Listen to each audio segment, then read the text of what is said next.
It's unfortunate. So I chose this because I was doing something like it over the break. 679, page 313. If a force of 50 newtons acts on the rope, determine the cutting force on the smooth tree limb at D and the horizontal and vertical components of force acting on pin A. The rope passes through a small pulley at C and a smooth ring at E. How would you classify this? Is this a truss, a frame, or a machine? This is a machine because there are members that apparently have not just two forces but multiple forces on them, right? 3 or more. And it's expected to move. Some of the links are in fact expected to move. So if we sketch something that looks like this, please do get out your calculators. I'll need help. Like I said, I haven't had a chance to work this one out yet. It's something like this. We've got a pin joint here at A with some dashed line there. We've got a knife blade essentially. Well, it's not very good. Let's cut it like that. There we go. And then the pole continues down. We don't really care about that. Why do they tell us that FE is a smooth ring? So we assume it's frictionless? Frictionless, exactly. We're trying to neglect friction. Now, what does the ring do? Well, it changes the direction of the rope. You see that? Mm-hmm. So let's just fill in the ring. There we go. So that the rope then wraps around a pulley at C and then connects back to the one member of the thing. So then if we extend the knife blade out, you can see the whole reason for having this is so that you can lop off branches easily. And basically what we've got is a long lever there so that we get mechanical advantage. That's the whole idea. Now, tell me what you see here. Let me put some more point names. There's B, C, D is here. They've got geometry that we'll add. For example, a 0.03 meter length, which I like to change from millimeters to meters, but of course it's unnecessary in this case. And a length of 0.1 meters.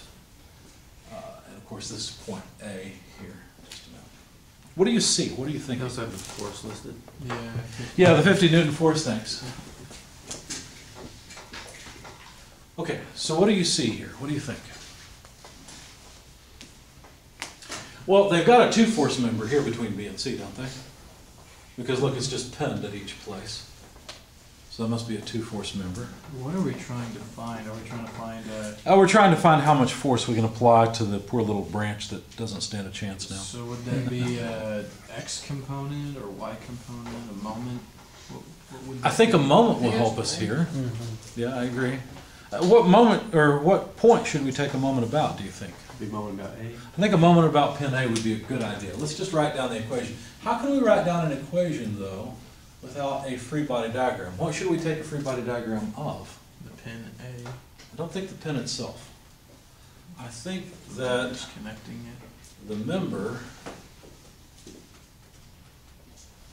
be a D is what we should take as our free body. So if we make this our free body, can you tell me what directions any forces act? Force straight down on B. Straight down on B, that's right. How do you know that? The pulley.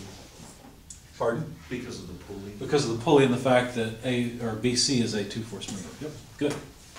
So let's call this, I don't know, BY. Good, what else?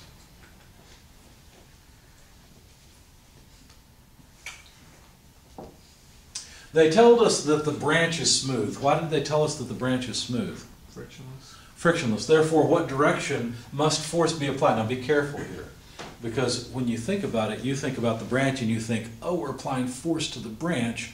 Hopefully it's got a blade and it'll cut through the branch. That's the whole purpose of this thing, right? So what you probably want to do is say, well, we're applying force to the branch, like that. What's wrong with that? Force is acting in the other direction. Right. In other words, what we want to draw on this free body diagram are forces acting on that body. You see, the branch applies a force to the body equal and opposite to what this probably knife edge applies to the branch, right? So be careful about that. Anyway, I would call that, say, dx, or just d. It's up to you. I'm just pointing out that the force here only has a horizontal component. I guess I should make a coordinate system as well. Good. We've got one more point, point A. What forces would you put at point A? X and I'd put X and Y. Why would we choose X and Y? Y, because it's pin. Probably because this is obviously not just a two-force member. And it's pretty apparent because look, something's got to resist the vertical component of B, and it's not going to be D, so it better be A, and vice versa for the horizontal direction.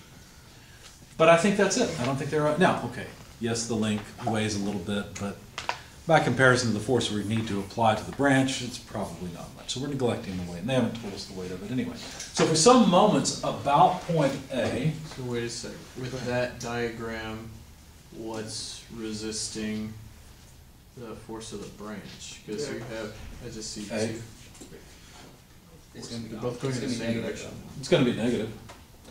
When I have an unknown force like that, my habit is to write positive direction, unless there's a okay. good reason not to. Yeah, okay, I forgot, I just assumed that you. You're right. You were AX is stating gonna that be force negative. was given, you know, like in that direction, it's not, yeah. It's not. You're right. Okay. All right, so what shall we write for our sum of moments about A? Negative B plus the moment arm, or times the moment arm. So negative By times the moment arm 0.1 meters. Is that the correct moment arm? Yes. How do you know? Because it's given. Because that's the horizontal distance for that vertical force, you see? Remember how the distance and the force have to be perpendicular to one another? Okay. All right, good. What else? Positive dx times 0.03 meters. Good. Because if you think about it, about A, dx is trying to cause a positive moment, by is causing a negative moment. So what does this sum come to? 2. I forgot I was going to show my daughter how 3 plus 4 equals 5, but How come you didn't include AY and AX? because I'm summing moments about A, and therefore AY and AX have 0 moment arm. Okay. You could technically write like this, plus AY times 0 plus AX times 0. Does it need to be plus or minus then? That doesn't matter. Well, that would just throw off the whole entire thing then.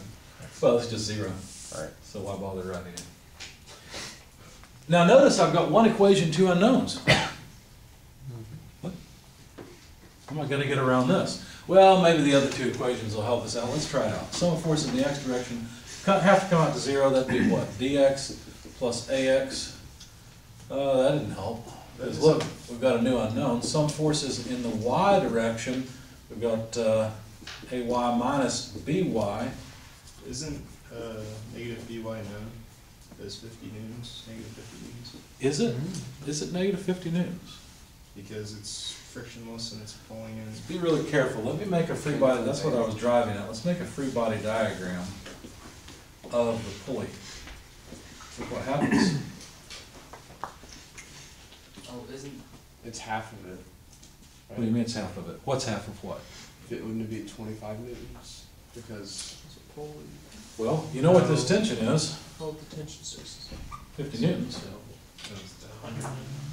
This is 100 newtons. oh, That's the whole point of putting that pulley there in the first place. That's a 2-to-1 mechanical advantage, just like having a lever that's twice as long on one side as it is on the other. Okay? So here's something that students really struggle with. They look at this and they say, I know it takes effort to apply that 50 newtons because I've probably done this at some point. Gotten out the pruners, put it on the tree, taken the rope, pulled the rope. It wasn't easy, but it managed to lop off the branch. And they say, there's no way that this inanimate object can give me more force. It doesn't help me pull. Yes, it does. It's because of this. It's because this pulley acts just like a lever does and multiplies your force. That's the whole point of having that pulley there in the first place. If you only have one, doesn't it just change the direction? Well, you got to be careful because what you're saying is if you only have one, and you pull down here and this moves up, then it only changes the direction. But that's not all we're doing here. You see? As a matter of fact, let's continue with your thoughts for just a moment. And we're in statics. Let's say you pull down with 50 newtons because you've got a weight over here that is 50 newtons. Okay? So your 50 newtons, free body diagram, equal and opposite, 50 newtons over here. So far so good, right? Now, let's change the name of the game. I want you to hold on to this piece. What do you have to do? You got to apply 100 newtons, don't you? Yep. Because there's two things pulling down. And that's exactly what's going on here, you see? So, that's the advantage of this, is that we now know that Vy is 100 newtons, and so Ay is also 100 newtons. Okay? So now we know one of our unknowns. In fact, we know enough to solve the whole thing, because, let's see, we can go, I think we know enough. We should know enough. Yeah, you do. Yeah, because we've got By now, so we can get dx. From dx we get ax, any problem. So let's go ahead. What did they want anyway? Dx, I think? Cutting force, yeah. So we want dx. This is really the unknown. So we don't even need sum of forces in the horizontal direction. Oh, no, they did ask for the forces of the pen, didn't they? Anyway, we know it's just equal and opposite to dx. So if we solve for dx, which is what we really want, that would just be By times 0.1 divided by 0.03. Because all I did was move the dimensions around a little bit. By is 100 newtons times 0.1 over 0.03, and that's where I need some calculator help, please. I should be able to do it in my head, but I don't know what the number is. 333.33. That makes sense, because that's what, a third?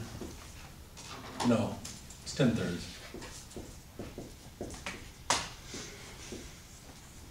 So that's the amount of force applied. So for a 50 Newton pull, you get a 333 Newton chop. That'd be Newton. Oh no, it's Newtons. Never mind. It's a good question. Your question was, wouldn't it be Newton meters? Notice the meters over meters cancel. And I didn't even bother writing them because I saw that they would cancel. It's a good point.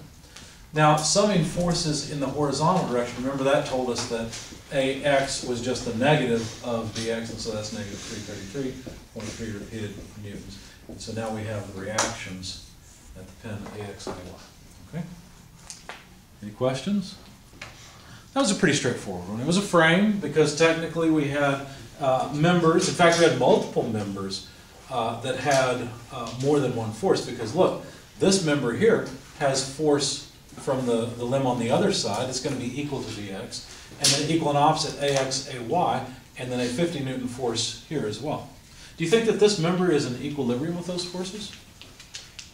Let's draw a free body diagram. We can extend the problem a bit. Why not? Seems interesting. So there's going to be a dx like that.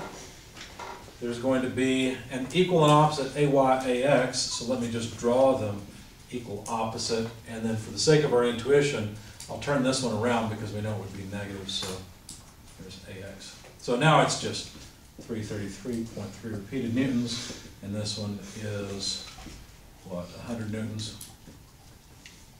And since we're putting numbers in here, let's just go ahead and put dx in as well, which would be 333 repeating newtons. And then 50 newtons from the string or rope or whatever it is. Will that be in equilibrium? No. We need an upward force. We will have to hold on to this at the bottom with our hand and push up with 50 newtons while we're pulling down on the string with 50 newtons. Kind of interesting. So notice the horizontal components cancel. You would think that pulling down on this string or rope, whatever it is, 50 newtons, and pushing up directly 50 newtons, that this would be imbalanced somehow, right? Because we're assuming the thing is weightless. So if it's weightless, you just set it in the air and it sits there, right? We're neglecting the weight. So why is it that these two, well, now I'm questioning myself. Because what I was thinking is there must be a force from limb D. But now I'm wondering as an overall free body, oh, I know what's wrong. we will have to also have a component of force in the vertical direction on this side. So it wouldn't work for the limb to just be completely smooth. Otherwise, we would also have to, well, we'd have to apply a different force here somehow. Any questions, comments? All right.